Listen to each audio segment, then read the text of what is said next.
Now come to the first example.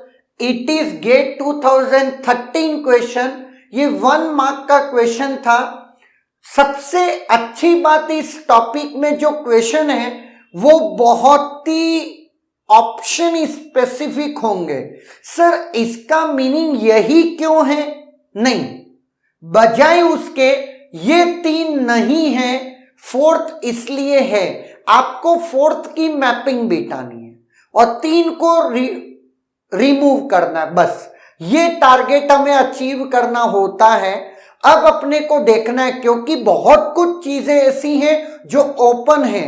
Question design करना इतना आसान नहीं है इस टॉपिक में. Now come to the question. Consider the following sequence of micro operation. Program counter की वैल्यू MBR में चली गई, मतलब मेमोरी डेटा रजिस्टर या मेमोरी बफर रजिस्टर में.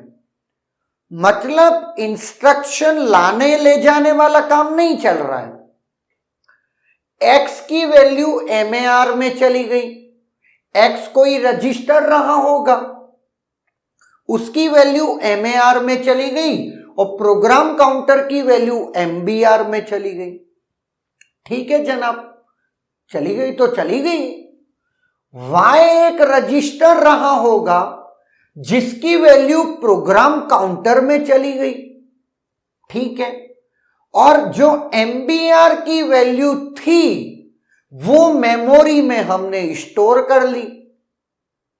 अब वो ध्यान से सोचिएगा, वो वैल्यू जो प्रोग्राम काउंटर में थी उसको हम ले गए मेमोरी में, स्टोर कर लिया, और प्रोग्राम काउंटर में एक नई वैल्यू जो रजिस्टर Y में थी वहां वो वैल्यू प्रोग्राम काउंटर में ले आए.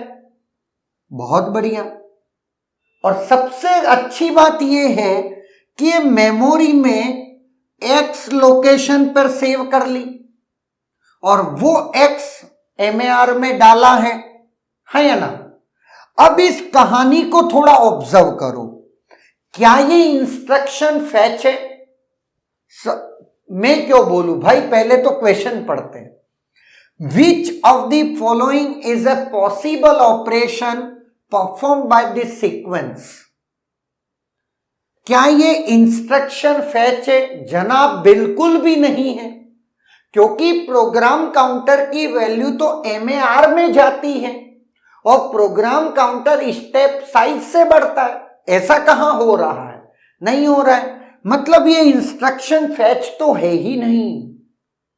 नाउ अब सोचिए, प्रोग्राम काउंटर को मेमोरी में सेव करके नए वैल्यू से प्रोग्राम काउंटर अपडेट करना, क्या ये ऑपरेंड फैच है?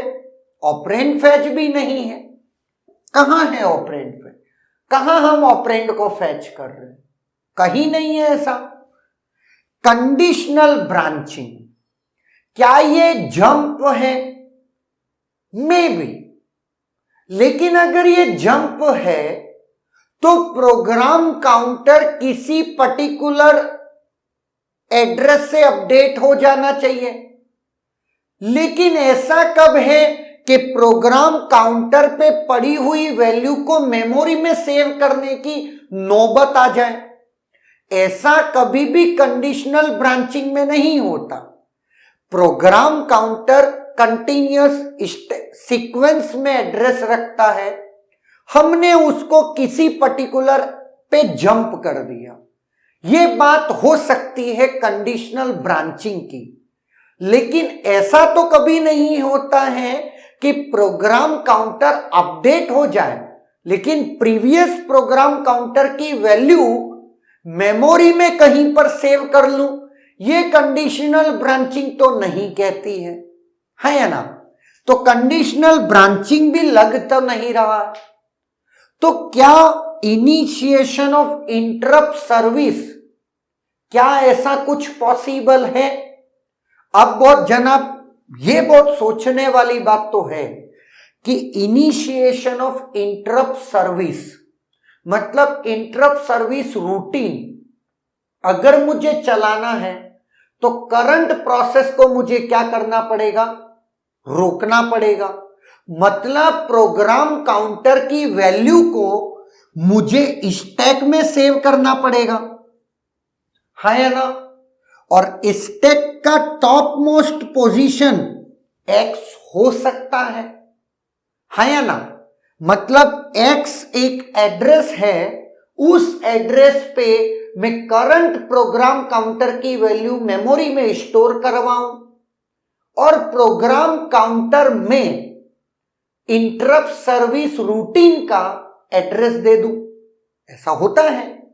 तो जनाब इस केस में हम ये जरूर कह सकते हैं कि मेमोरी ऑफ एक्स पे आपकी प्रोग्राम काउंटर की करंट वैल्यू हम रख के आ जाते हैं, क्योंकि जब वापस से इंटरप्ट सर्विस रूटीन खत्म हो जाएगा तब हम इस मेमोरी से निकाल करके प्रोग्राम को रिज्यूम कर देंगे। और इंटरप्ट सर्विस रूटीन का एड्रेस एक स्पेशल रजिस्टर Y में हो सकता है, तो Y की वैल्यू प्रोग्राम काउंटर में कॉपी कर दूं। अब तुम ऑब्जर्व करोगे तो PC की वैल्यू MBR में ले गए, X की वैल्यू जो कि स्टैक का टॉप मोस्ट एड्रेस है उसकी वैल्यू को मैं MAR में ले गया और MBR में पड़ी हुई वैल्यू को मेमोरी में रख दिया, ये स्टैक में सेव हो गया और प्रोग्राम काउंटर को इंटरप्ट सर्विस रूटीन के एड्रेस से अपडेट कर दिया। तो अब जो चलेगा वो कौन चलेगा, इंटरप्ट सर्विस रूटीन चलेगा, है या ना। मतलब ये जरूर है कि ऑप्शन डी एक पॉसिबल ऑपरेशन है। इसी तरीके के क्वेश्चन बनते हैं, तुम सोचोगे कि बहुत डिटेल आएगी, वो पॉसिबल नहीं है। आपको सिर्फ टॉपिक का फील लेना है, ऑटोमेटिकली क्वेश्चन तो सॉल्व होते चले जाएंगे। Is there any doubt?